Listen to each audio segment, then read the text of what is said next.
네, 배우자가 바람을 핀다. 그러면 바람핀 상대방을 상대로 상간소송하는 게 가능합니다. 상간소송하려면 증거를 얼마나 모아야 되는지, 그리고 어떻게 모아야 되는지 많이 물어보시는데요. 상간소송을 하려면 두 가지가 입증이 돼야 됩니다. 첫 번째는 바람을 핀다는 증거, 그리고 두 번째는 상대방이 이 사람이 유부남 또는 유부녀라는 걸 알고 있다는 증거, 이 두 가지인데요. 두 사람이 연인 관계라는 증거를 확보하고도 정작 상대방이 유부남 유부녀인지를 알지 못했다라고 해서 패소하는 경우도 있습니다. 예, 보통 상간소송에서 가장 많이 가져오는 증거가 카톡입니다. 아내는 남편이 평소와 달리 외모에 신경을 쓴다, 못 보던 물건이 많아졌다, 뭐 핑계대고 밖에 나가는 시간이 많다, 이런 경우에 바람을 핀다는 심정을 가질 수 있고, 남편이 뭐 잠들었을 때나 샤워할 때 남편은 핸드폰을 열어보는 경우가 있습니다. 비밀번호를 서로 말 수 있는 경우도 있고, 잘 때 몰래 지문으로 열기도 합니다. 확인된 카톡에서 카톡 대화 내보내기를 하면 전체 톡 내용을 나한테 전달할 수 있습니다. 그런데 이러한 경우는 원본과 달리 텍스트 파일이기 때문에 수정이 가능합니다. 그래서 증거로 부정될 가능성도 있습니다. 그래서 카톡 내용 중 중요한 부분은 캡처를 하거나 자신의 폰으로 사진을 찍어 두는 것이 중요합니다.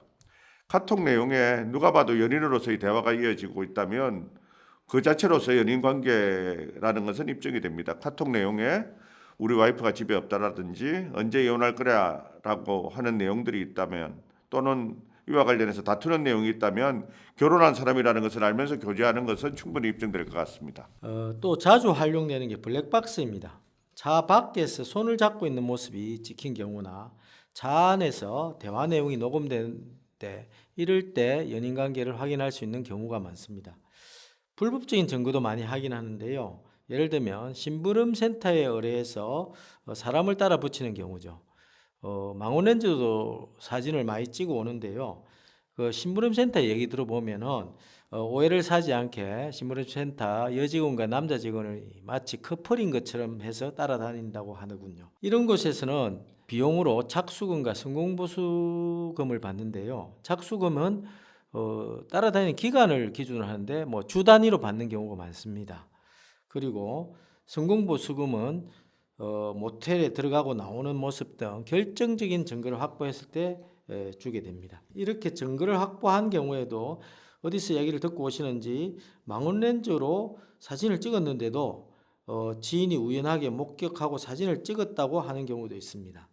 불법 증거가 인정되면 사생활 침해로 위자료를 몇백만 원 정도 물어야 될 수 있으니 그걸 피하려고 증거 확보 경위를 제대로 밝히지 않는 경우가 많습니다.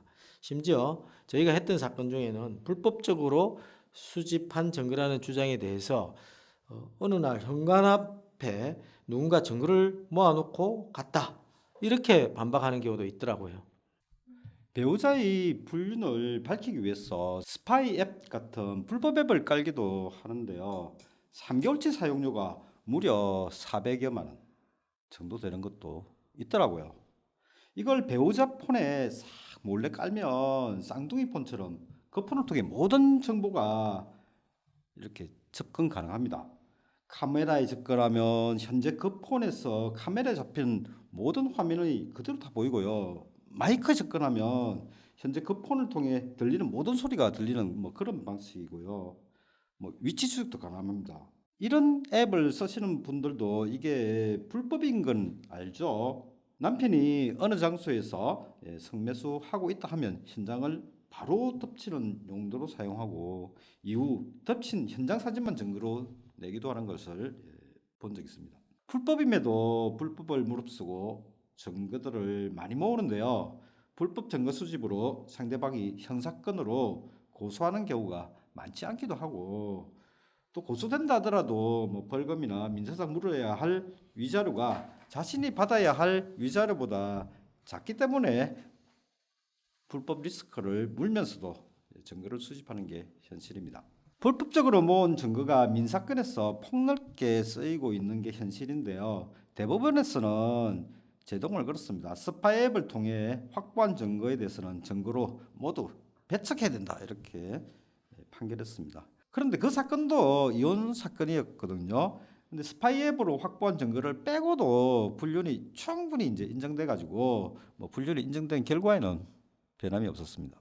그 외도 증거 수집과 관련해서 또 많이 물어보시는 질문이 꼭 성행위 현장을 바로 급습해서 덮쳐야 되냐라는 것입니다. 하지만 뭐 그렇지는 않고요. 연인 관계로 보이는 대화를 주고받고 있거나 또는 뭐 그런 거 있으면은 그 자체로 바람을 피는 행위라고 보는 경우가 많습니다. 또 간혹 같은 집에서 나오는 게 사진이 찍혔는데도 성행위가 없었다라고 주장하거나 연인 관계가 아니다라고 주장을 하는 경우가 많이 있습니다. 하지만 혼자 사는 집에 이성이랑 단 둘이서 몇 시간 동안이나 같이 있다가 나오는 경우, 그리고 연인 관계로 보이는 메시지가 추가로 확보되는 경우, 이런 경우들에는 법원이 외도 행위로 인정되는 경우가 많이 있습니다.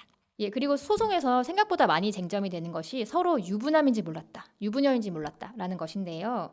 만약 카톡 프로필에 사진에 와이프 또는 아이들의 사진이 올라와 있거나 또는 직장 동료기 때문에 혼인관계를 쉽게 알 수 있는 경우, 이런 경우에는 유부남, 유부녀인지 몰랐다라고 주장을 하시는 것은 받아들여질 가능성이 매우 낮습니다. 자, 이와 같이 바람피는 사람들 사이에서 자주 나오는 변명이 바로 이혼한 줄 알았다, 또 이혼할 예정이라고 들었다라는 말입니다. 근데 이혼할 예정이라는 말은 어쨌든 현재 법률상 배우자가 있다는 말이거든요. 즉 혼인관계 중이란 말입니다. 그리고 그렇기 때문에 이혼할 예정인 줄 알았다는 말은 그 자체로 이미 상간은 인정이 되는 겁니다. 예외적으로 법원 판결 중에서 이혼 소송이 진행되었고 상대방도 이혼에 동의하는 이상 그 이후에 발생한 교제에 대해서는 상간이라고 보지 않는다라는 판결도 있었습니다. 만약 확보한 증거가 어중간하다 하면 상간남, 상간녀를 직접 찾아 나서는 경우도 있습니다. 상대방을 기다렸다가 불쑥 나타나 저 누구 아내입니다, 저 누구 남편입니다, 잠시 얘기 좀 하시죠 라고 말을 해서 녹음을 해오는 경우도 있으신데 기습적으로 만나는 게 핵심입니다. 그래야 사실대로 반응이 나오거든요. 죄송합니다, 다시 만나지 않겠습니다 라고 잘못을 인정한다면 상간행위, 즉 부정행위를 인정하는 것으로 볼 수 있습니다.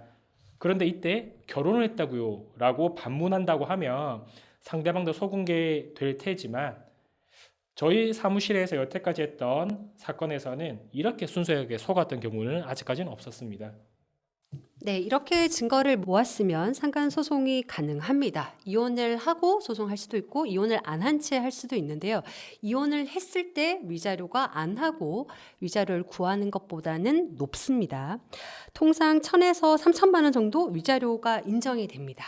네, 많이들 헷갈려 하시는 게요. 이 상간녀와 남편의 위자료는 공동 불법 행위에 따른 위자료이기 때문에 연대 책임입니다. 즉 남편 3,000, 상간녀 2,000 이렇게 별개가 아니고요. 그 남편 3,000만 원 속에 상간녀 2,000만 원이 포함되어 있는 개념입니다. 그래서 남편한테 3,000을 다 받았다. 그러면 상간녀에게 청구할 위자료가 없어지고요. 상간녀에게 2,000만 원을 받았다. 그러면 남편한테는 나머지 1,000만 원에 대해서만 청구를 할 수가 있습니다. 네, 그리고 상간녀를 상대로 만약에 2,000만 원 위자료가 인정됐다라고 하면 이 상간녀는 다시 남편에게 네 몫을 내가 다 줬으니까 네 몫에 대해서 나한테 책임을 달라라고 해서 남편한테 한 60% 정도인 2,000만 원에 60이면 1,200만 원이죠. 이걸 상간녀가 도로 달라고 받아갈 수도 있습니다. 네, 이상으로 상간 증거에 대해서 오늘 이야기 나눠봤습니다. 감사합니다.